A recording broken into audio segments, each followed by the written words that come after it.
And we are live. Woohoo! Thanks for joining Power Lunch. I'm Terry Trespicio, and for the next 20 minutes, 25 minutes, we're going to do a deep dive into this week's topic. And here it is. If you don't pick a niche, you're less flexible and will earn less than if you do. Why? Because the days of the generalists are long past. I don't want a Swiss Army knife. I want one knife that cuts one thing really well. That's you. I'm turning our friends on Periscope over to the screen. And this time I'm actually going to, share my screen, which I neglected to do last time, and we'll jump right in. The Infinity Hallway. Hang on. Ta-da!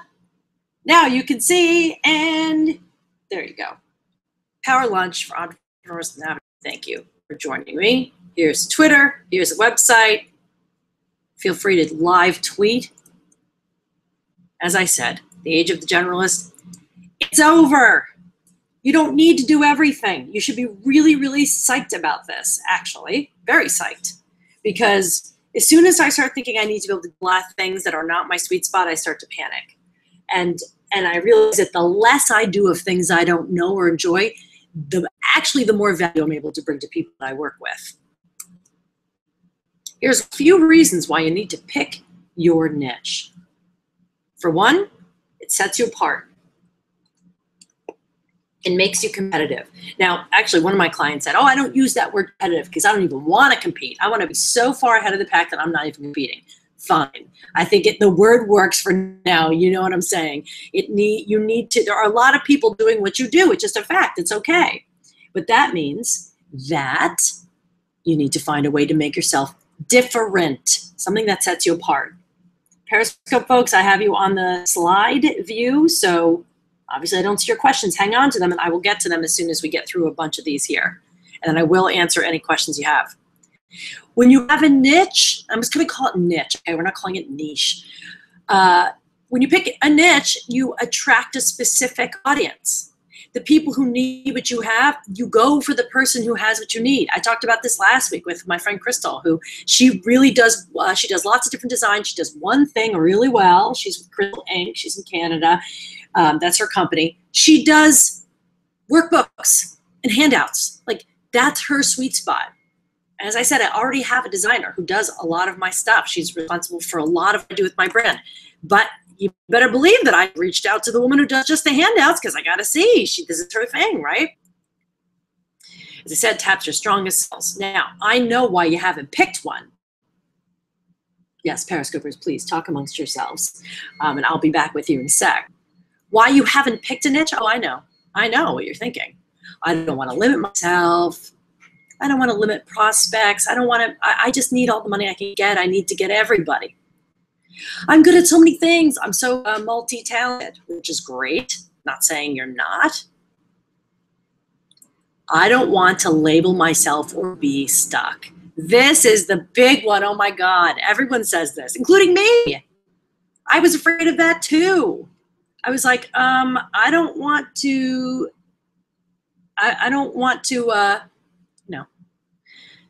be in this little tiny niche where no one can find me, or that now I'm only the XYZ girl or this kind of guy. I'm afraid of being that. We're so afraid of being labeled. And I know you don't want to be labeled, but I don't see a niche as being labeled. I see it as a special and sharp skill that you have. Here's some of what a niche lets you do. Hone your abilities and talents, get really good at what you really like. That makes you more productive, more focused, more engaged, and thus better at delivering what you need to deliver to make people happy. You become more flexible. I can't emphasize this enough because there's this idea that, if I only do X, I can't do anything else. No, when you're really, this is something that I found in my own business now that I have become more niche in the past year. Does that mean that if someone comes to me to do this kind of job, I can't take it if I want? Of course I can. I can take on whatever work I want to do, but can let go of the stuff that really is not my forte. And I can bring other people on and add value to my organization that way. But why it makes you more flexible is because at this point, I'll tell you, I know what I'm really good at. I know that I'm a pro at messaging, at distilling a thing really, really specifically and using language to do that. That's what I'm great at. And when I know that that's my thing, I'm not limited to an industry. I'm not limited to a type of client. People say, oh, who do you work with? Who's your ideal client? It's someone who's got a big idea or something to sell and they're having a hard time putting it into words. It makes me more flexible across industries because I can help people doing lots of different things. And that's been a big eye-opener for me. That said, when you're a specialist, you can command a higher price for what you do. My fear is when you bulk together too many things, people think, oh, it's kind of like when you think there's worth less.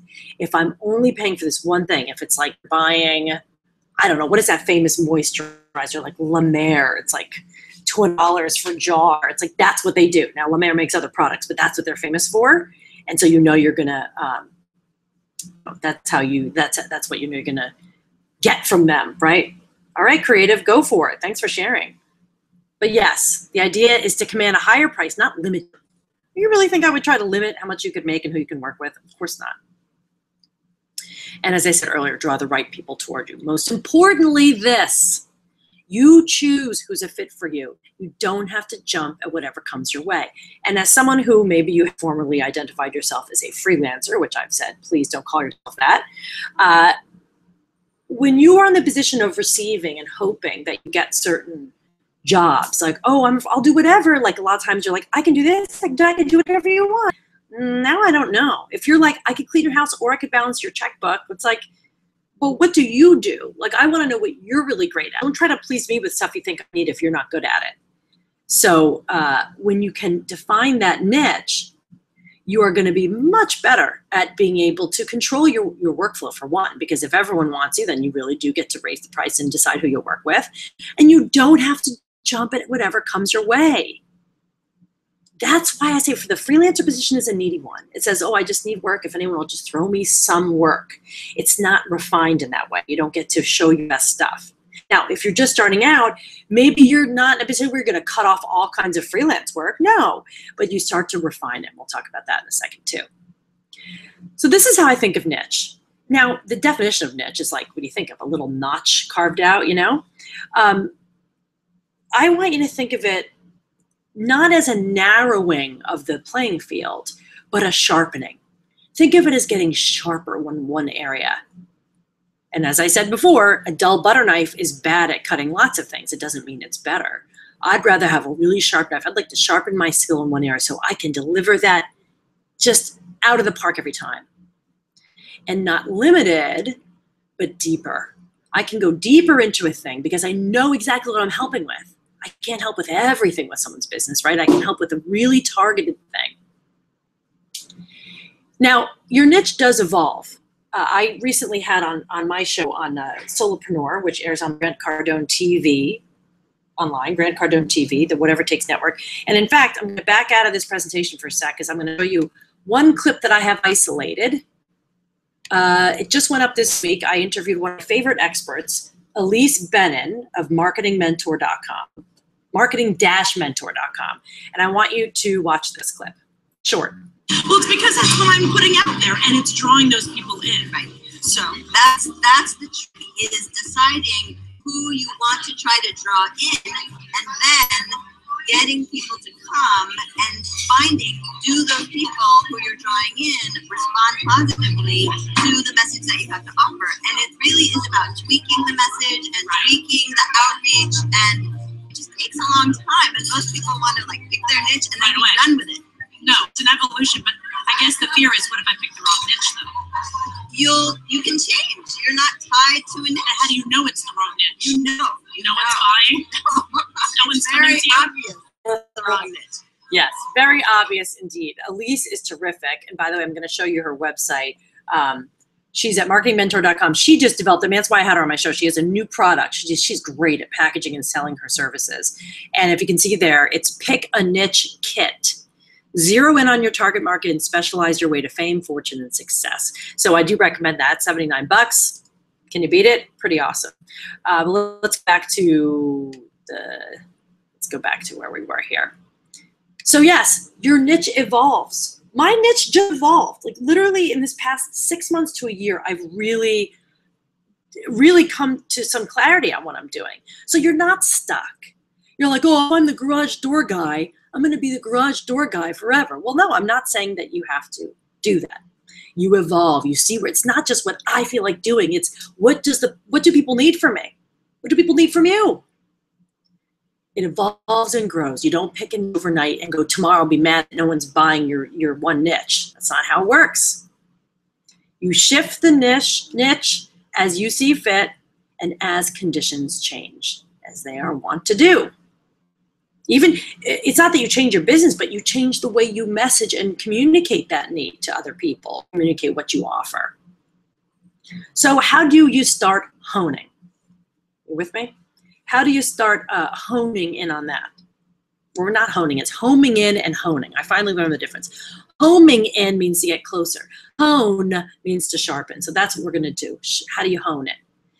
I want you to think about the one thing you'd spend all your time doing if you could that has payoff for the client. That's the most important. I didn't say read novels, okay?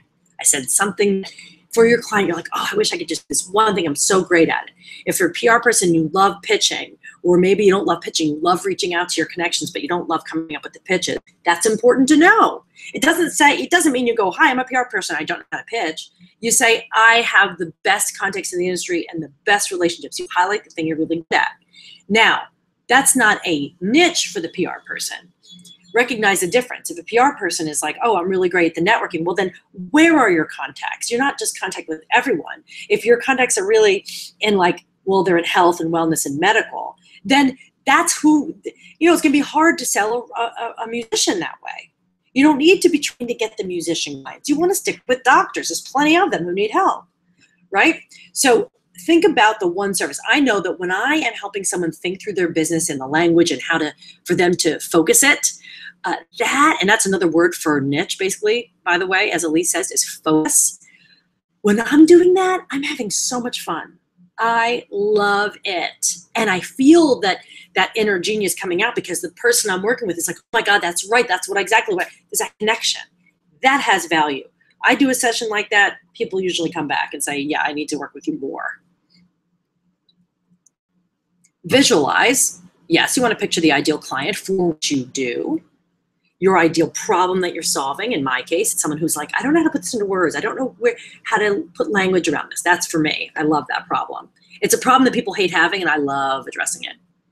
Your ideal process. Maybe that's something that makes it different. Think about how other people in your industry do what they do. Maybe you hate that about how they do it and you want to do it differently. That's exciting. I can't think of anything off the top. I'm hoping you have, excuse me, I hope you have one that you can suggest so that I can answer that and address it for you. I know Sabrina is usually on the call here. She's in France and she has an issue that we're going to bang out at some point here on Periscope too. Your ideal outcome. What does it look like when you're working with someone and what is the thing you go, yes, we nailed that? And how do you do that uniquely compared to someone else? Not better, not just better because you think it's better because it's you. It's got to be, oh, here's what I do a little differently. I love that. I love different. As I said, I won't even buy the same deodorant twice. Now, what helps in this process when you're thinking about your niche is, oops, I just messed up. Hang on. Is to think about what other people do think of you. These are people to ask and get a second opinion from. Mentors, former coworkers, colleagues, friends. Of course, your friends are going to have nice things to say about you, right? Oops, I got ahead of myself. I never know when the end of my screen is. Here's what you do. Go into SurveyMonkey, Google Forms, whatever your pleasure, and get feedback from people. What's not on here and should be is former clients. People you've worked with in every respect and say, what is the one thing that you took away from working with me? That's what you'd ask of your coworkers and clients. What's the one thing you would come to me for? What's one thing that you think that could have been better? Now, you always want to be addressing places where your clients are not happy. But at the same time, if he was like, oh, you're bad at accounting, you're like, well, I'm not an accountant. Maybe that's not the service you should be doing. But the point of this exercise is to get real honest feedback. That's why I think you should do it anonymously. People are far more likely to be honest. They don't want to mess up anything. They don't want to tell you they'll tell you you're awesome to your face because, I mean, not that they don't mean it, but it's hard to give real feedback. That's a good question, creative. A list of questions to ask. You know what? I'm writing that down on the back of an envelope because that's all I have. Questions to ask for second opinion. Yep, I'm going to write up a list of questions and I'm going to create a download for you. Thank you for that suggestion. See, this is why I love working with you guys. Love it. Of course, list producer loves having a list. But yeah, you want questions, you got to ask them. And yeah, you might hear back things that you're like, oh no. But for the most part, you want to know why people come to you. I'll tell you the one thing I get all the time. I'm a really good writer. Have I said this to you already? That's my thing. I've identified as a writer from the beginning, above all. I know I'm good at that. People like that. But when people compliment me and they say, oh, I love working with you, whatever, you have such great energy. That's always it. I can't tell you everywhere. That's the thing I get. So then I know that that's something people come to me for when they want to be energized. And then I start, wheels turning. You know what I mean? So same with you. What is the thing they come to you for? Maybe it's not your energy. Maybe you're just so damn consistent and good at what you do. You're so exacting. They trust you. I'll come up with some questions for you. Watch for those. And no, it doesn't happen overnight. Start to rethink your marketing materials and website language. It doesn't mean you say, okay, I'm only helping firefighters from now on. Like, you don't just shut all the doors, but you start to lean that way. This is what's so great about web marketing. It is liquid. You can change it. You can change how you talk about what you do. Something I happen to be good at. And it's time for you to think about that. Shift that messaging just a little bit and then a little bit more. And then maybe you totally reboot in January and relaunch as that thing. But you don't do it before you have business in it. You don't do it before you know if people want it. Otherwise, you're like, I'm going to come with this business. I'm going to be a water bottle cleaner. Well, maybe people don't want their water bottles cleaned. See what I'm saying? You wait till there's some demonstrated interest and people really value it. Then you build your messaging on that. One other way to start moving with the, Creative just has a tip. He has created separate business cards for each potential niche. Interesting. So then you create not test cards, but different business cards that say what you do so that you can give them to the right people. That's a good way to test. Very good. Another way to test is to come up with different products on your site and see which ones people buy. If you do any kind of coaching, yes, but hang on, creative. The more cards you pass out, the more you know about the interest, but then they have to know what you are before they ask for it. Okay, landing pages, good. Different landing pages. Prospecting with a different crowd.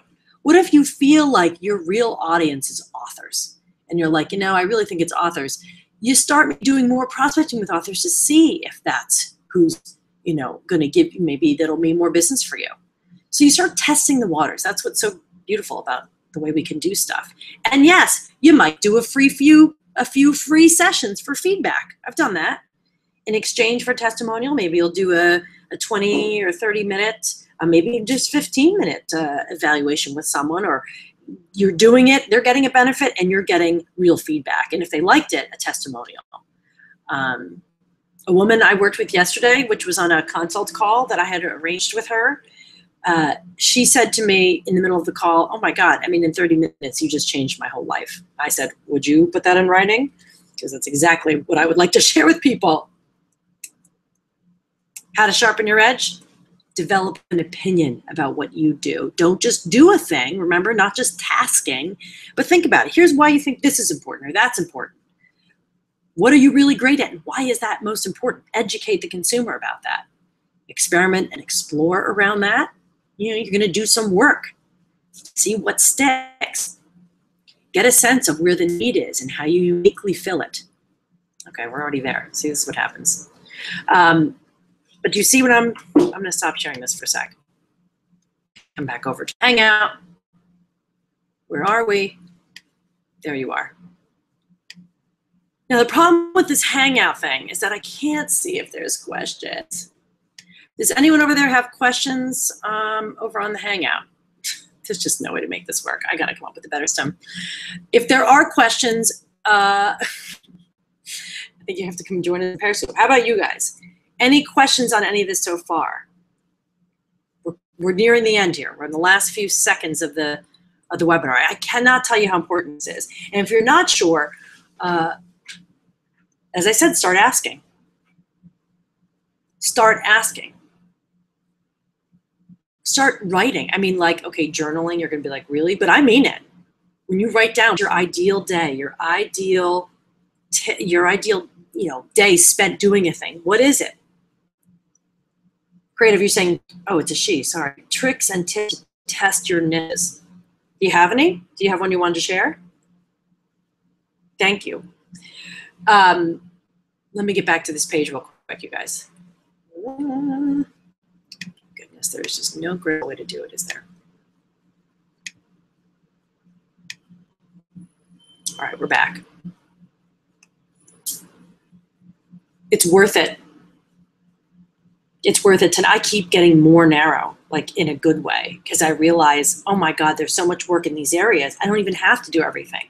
And as I said, and I'll say it again, it adds value to a team. If you can bring on people who are good at other things. So, you freak out, you go, oh God, I don't know how to do that. Either learn how to do it because you want to, or you find someone who knows it and you bring them on. And that's part of the value that your organization offers. Got it? I can't tell you how important it is and how much you risk not standing out if you don't do it. Now, I'll show you this real quick. Next week on Power Lunch, how to take the work out of networking, how to stop feeling awkward and start making connections that count. That is kind of close to, that's what we'll do next week. That's very much in line with next week on Solopreneur. I'm interviewing Deborah Fine, who wrote The Fine Art of Small Talk. Terrific. So she'll be on Tuesdays at 4. That goes live on the GrantCardoneTV.com site /solopreneur is where you'll find it. You can also find the link on my page at terryjustbeshow.com. And because we're talking networking, and I will be launching my new free ebook, people. It's free, and it's a neat little guide. It's called Take the Work Out of Networking. I'm working on the title. It's called Going After Small Startups. We'll talk about that second, Creative. Take the Work Out of Networking is the name of it. That's kind of what the cover will look like. Yep, of course you can afford free. What you got to do, though, is sign up for the newsletter. Brand Spanking News is the name of the newsletter. It goes out every 2 weeks. So not every week yet, unless people are clamoring for it. But for now, we're going to go every other week. And when you sign up, you're on the list, and I will be launching out the PDF of the free guide. Look, it's important. I gave this talk at Design Live, and I did an interview on it, an hour-long interview for the Deeply Graphic podcast, which is terrific. Design folks love that podcast. And I talk about the mistakes we make and our mindset in going after our own networks and building those networks. That's next week on Power Lunch. But the point someone just made, by the way, I want to address this. Okay, so we got it. Go to terryjustbeshow.com and sign up for that. The point I want to hear when you come back, stop sharing the screen, is that you say, oh, don't go after startups, they have no money. I believe there's a way to help startups, and I think it's exciting. To brush off the burgeoning and bubbling, exciting environment of a startup, I will do some work where I think it's, if I think it's something I can do that's helpful, I'll do a controlled consult because I want to be in their roster of people as they grow. What if they're a startup get $5 million of funding and now they need help? Wouldn't you want to be in their pocket for when that happens? Okay. So you do it, you pick and choose, you do it mindfully. You don't just pick any startup. You don't go, you're saying don't target startups. Everyone is. But you can shape a package that takes into account the time you're spending, and you do like an hour thing. Maybe you do like an hour and a half or a 3-hour session with a startup for a couple $100 that helps you demonstrate your worth and value to them so that they know later. But also, no, you're not supposed to go after all of them. You do it really selectively. Which one's excited about? I mean, this is when, everyone talks about passion. When does that come into play? So that you take maybe 1 or 2 on that you'll do a concentrated bout. You're paid for your time. Maybe they can't afford a $10,000 contract, but maybe they can afford to pay $300 or $500 for a couple hours of your time to help. If you think you can help them in that way, I know I can. So I'm looking to do that for people. Really concentrated deep dives that is affordable for them, worth it for me. I mean, part of it is growing your network. I mean, if you want to be on that network of people that people go to, I say you've got to give a little bit, right? And what do you think? I'm sitting here for my health right now? Exactly. I want to give to the people who care about this content so I can know who they are and find my own tribe of folks. So thank you guys. We're past time, just about. We're not past. We're 12:26. I promise you under 30 minutes every time. Thanks so much again for joining me here on Power Lunch. It's time for me to go have some rice and something. I pretty much think rice might be the only thing I have. I figure that out, but my stomach is calling. So have a great week. We'll talk about networking next time, and join us then on Power Lunch. And you can, by the way, if you missed any other Power Lunches, you can get the leftovers at TerryJSpeechShow.com. There's a tab for Power Lunch, and you can find the recordings there. Thanks so much. Have a great rest of your week and a fantastic weekend.